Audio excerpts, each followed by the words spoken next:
Hi, I'm Roland John, nationally certified personal trainer and nutrition specialist, here to talk to you today about squats versus lunges for hip flexors.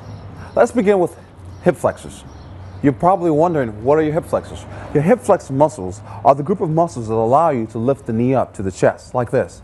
These are the group of muscles that are located right here that allow you to lift the leg. These are your hip flexor muscle groups. Let's begin with how squats affect the hip flexors.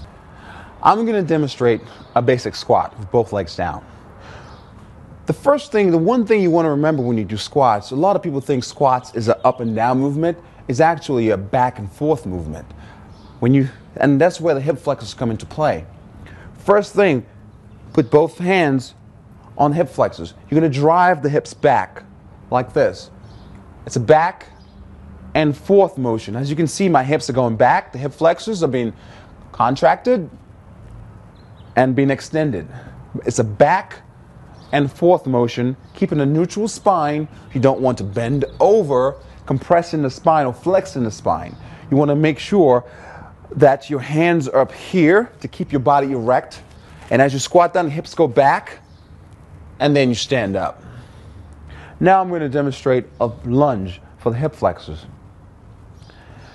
Take a gigantic step forward with the knees over the ankle, like this. Come down to parallel, right about here. Now it's important to remember, if you have any knee problems, you may want to keep it a high lunge, like this. The lower you go, the more stress is placed on the knees. As you can see, the hip flexors being stretched on this side.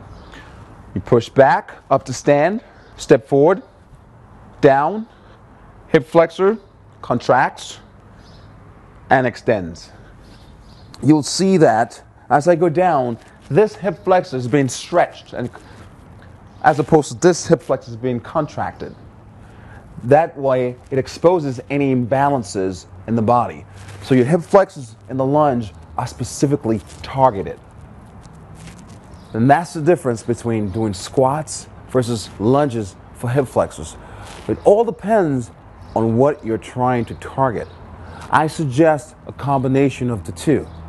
I really enjoy doing lunges because, again, it influences each individual hip flexor muscle group.